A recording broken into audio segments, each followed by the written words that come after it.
सम्मानित साथियों, नमो बुद्धाय, जय भीम। जिस तरह से पूरे देश में आरक्षण को लेकर ज्वलंत मुद्दा बना हुआ है, या यूं कहें कि आरक्षण को लेकर ज्वलंत मुद्दा बनाया जा रहा है, तो सम्मानित साथियों, इससे पहले कि हम आपको बताएं कि आरक्षण आखिर है क्या, आरक्षण का सही मायने में आरक्षण किस आधार पर बहुजन समाज के विभिन्न वर्गों को, अनुसूचित जाति, जनजाति, पिछड़ी जाति को आरक्षण का आधार क्या है, ये जानने के लिए आज के वीडियो को आपको अंत तक जरूर सुनना चाहिए, क्योंकि हम आपको सुनाने जा रहे हैं अखिल भारतीय अनुसूचित जाति जनजाति कर्मचारी कल्याण एसोसिएशन आवाज का नई दिल्ली के राष्ट्रीय अध्यक्ष परम आदरणीय मिशन नायक बुद्ध मित्र मुसाफिर सर का वो क्रांतिकारी भाषण, जो उन्होंने एक दिवसीय संवैधानिक सेमिनार 9 अगस्त 2026 को दिन रविवार आवाज का अर्थात अखिल भारतीय अनुसूचित जाति जनजाति कर्मचारी कल्याण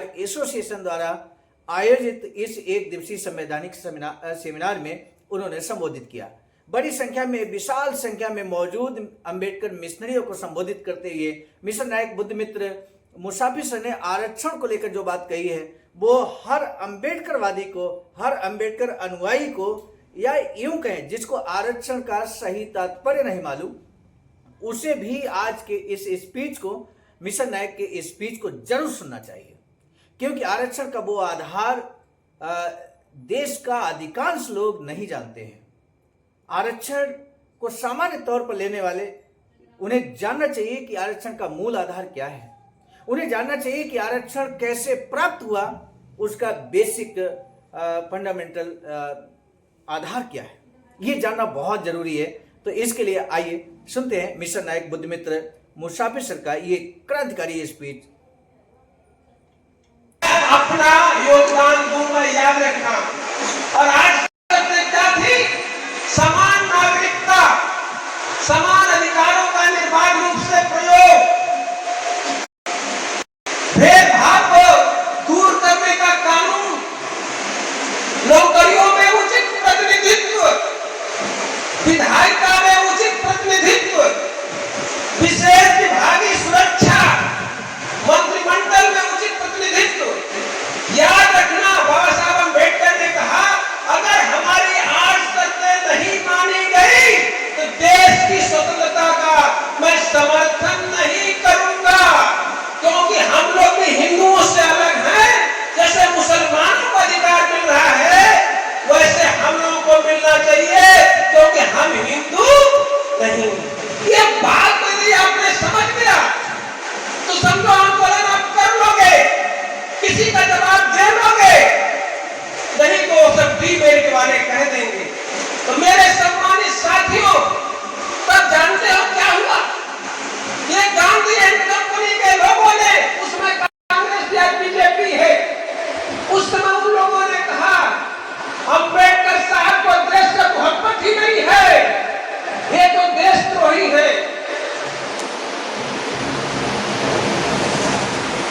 देशद्रोही है। हम जान लगा के आपको बताने, साथियों, जब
टुगेदर, साथ बैठो, साथ सोचो, साथ चलो, बाबा साहब अम्बेडकर की बात बन जाएगी, उनके सपने का भारत हम लोग बना लेंगे।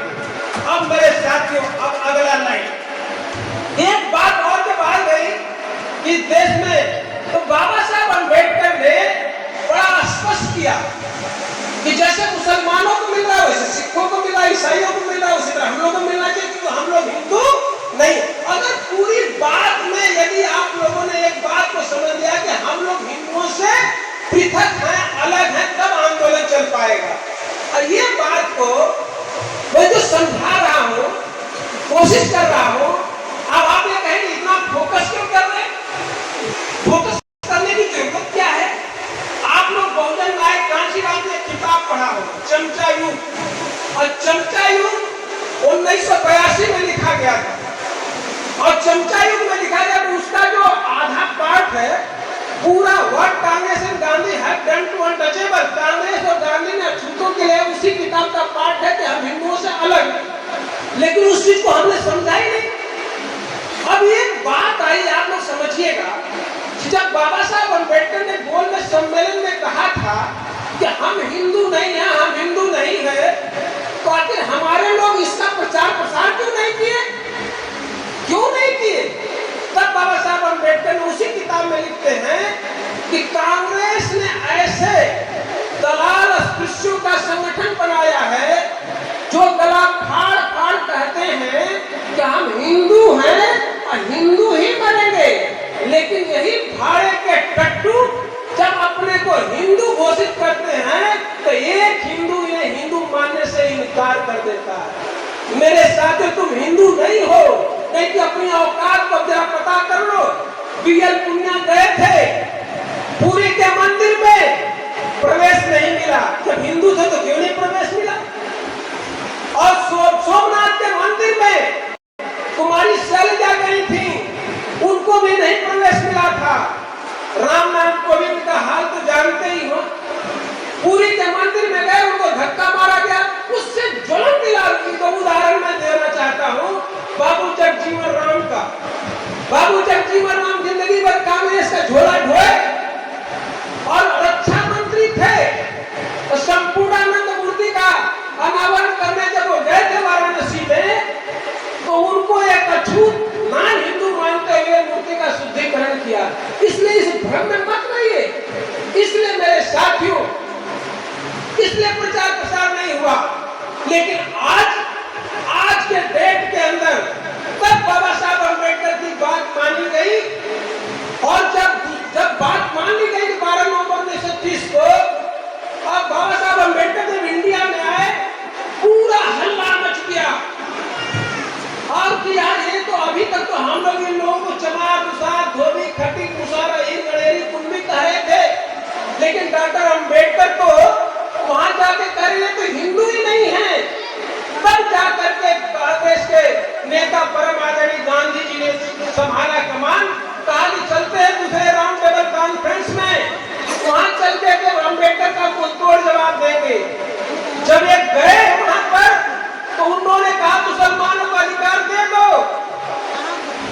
सिखों को अधिकार दे दो, ईसाइयों को अधिकार दे दो, लेकिन अस्पृश्य दलितों को अधिकार मत देना, क्योंकि ये हिंदू हैं, हिंदू से अलग नहीं है।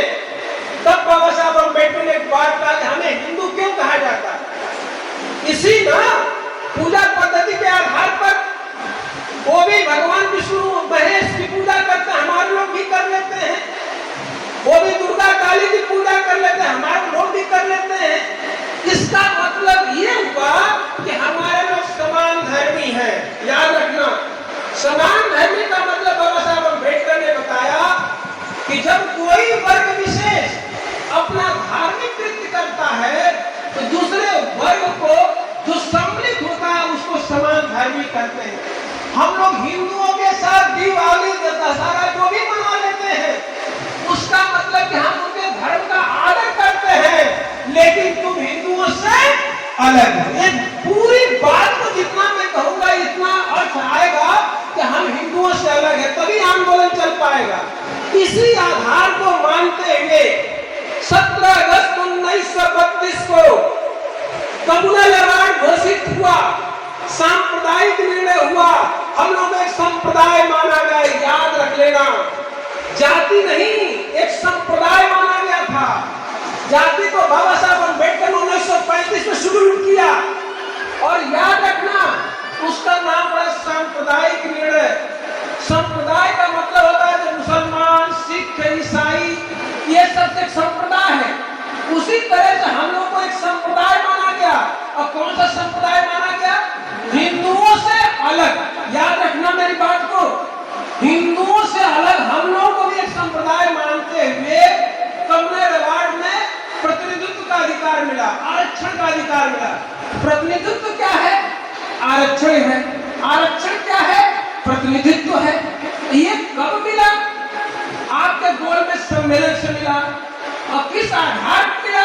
कि हमको हिंदुओं से अलग है। इस आधार पर जब मिला तो गांधी जी ने इसका विरोध किया, क्योंकि ये सदा सदा के लिए हिंदुओं से अलग हो जाएंगे।